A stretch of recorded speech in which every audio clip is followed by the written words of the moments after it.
There is a spider in your home right now. You may not have seen it yet, but it is there. Behind the bookshelf, along the baseboard, tucked into the upper corner of a room you walk through every single day. And the moment you do see it, something ancient inside you wants it gone.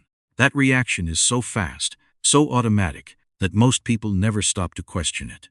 But that reaction, that deeply wired impulse to destroy the thing in the corner, may be costing you more than you realize. Because what is sitting in that web is not a threat. It is infrastructure. And today, I want to show you something that will permanently change the way you see the spider that shares your home. Here is the first thing that almost no one knows. The spider in your house is almost certainly not the same species as the spiders in your garden. Scientists have identified a separate population of house spiders, creatures that have lived alongside human beings for so long that they have biologically adapted to indoor environments. They cannot survive long in the wild. Your home, with its specific temperature, its light cycles, its particular kind of darkness, is the only ecosystem they are designed for. They did not wander in from outside looking for warmth. Over thousands of years of living with us, they became something new entirely. A species shaped by human habitation itself. When you kill one, you are not removing a visitor. You are removing a native. Now think about what it is actually doing there. A single adult house spider eats between 2,000 and 3,000 insects per year. Not flies you would notice, the things you would never see. The mosquito larvae that hatched in a forgotten drip of water under your sink. The grain mite navigating toward your pantry. The carpet beetle that would have cost you an entire rug. The flea that hitched a ride inside and is now looking for somewhere warm to breed.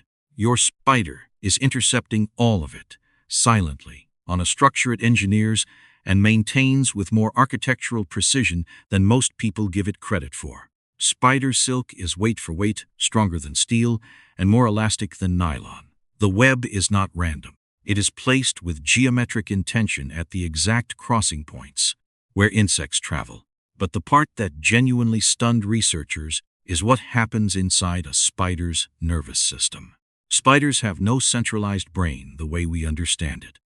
A significant portion of their neural tissue is distributed through their legs. Each leg processes sensory information independently, detecting vibration frequencies too subtle for any instrument we would carry, sensing changes in air pressure that tell the spider something is approaching before it arrives. When a spider sits still in its web, it is not idle. It is reading. It is receiving a continuous stream of information about everything moving in that room, including you. Scientists now believe the web itself functions as an extension of the spider's sensory system. A physical net of nerve endings spread across space, each thread feeding data back to the spider at the center. You are not sharing your corner with a simple creature. You are sharing it with a distributed sensor array that has been refined by 400 million years of evolution. And there is a layer to this that goes even deeper. Spiders are living barometers for the hidden health of your home because they eat insects, and insects are drawn to moisture, decay, and structural vulnerability. A sudden increase in spider activity in a specific part of your house is one of the earliest warnings of a problem you cannot yet see. More spiders appearing near your foundation often precedes the discovery of a moisture intrusion. More spiders clustering around a wall cavity can signal a rodent nest providing warmth and insect activity inside the structure. Pest inspection professionals have noted for years that spider distribution inside a home maps almost die directly onto the location of underlying pest concentrations. The spider is not the symptom. It is the diagnostic. It is pointing at the thing that should worry you.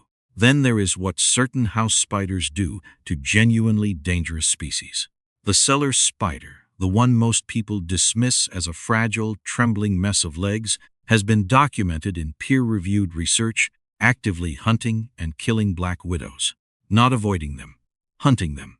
It mimics the vibrations of prey caught in a black widow's web, enters without triggering an attack, and eliminates the spider before it can defend itself. This behavior has been observed repeatedly in laboratory and field conditions, in regions where venomous species are common. The presence of cellar spiders correlates with lower sightings of the spiders that can actually send you to a hospital.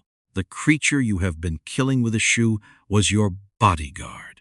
Throughout history, cultures that lived closest to the natural world understood this intuitively. In Japan, the spider seen at dawn was a symbol of good fortune so strong that harming one was considered a serious act of self-sabotage.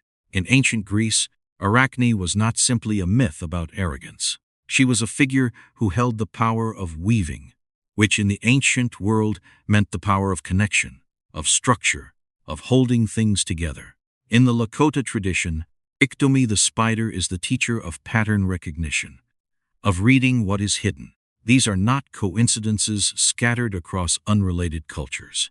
These are independent observations made by societies on opposite sides of the planet, arriving at the same conclusion through direct experience. Where spiders are welcome, the home is more protected. The science now tells us precisely why. A home with spiders in it is a home with an active, self-maintaining immune system operating along its walls. Remove the spiders, and the insects they would have eaten reproduce unchecked. The mosquitoes get through. The mites colonize. The beetles spread. You do not notice immediately because the damage is invisible at first, but the absence of a predator always has a cost, and the cost compounds slowly, quietly, in the dark. So the next time you see one, do not reach for anything. Just stop. Look at it. Consider what it has already caught that you will never know about. Consider the weeks it has spent building a map of your home that exists nowhere else. Consider that it has no interest in you, no capacity for aggression towards you, and no mechanism to threaten you unless you physically force it to. It chose your corner because something worth hunting was already there. Let it finish the job. If you have ever noticed a spider in your that seemed to stay in one place for weeks, or appeared right when something else strange was going on, I want to hear about it. Leave it in the comments. Every single one gets read. And if you want to understand the other creature quietly working in your garden that most people misread entirely, the next video is already waiting.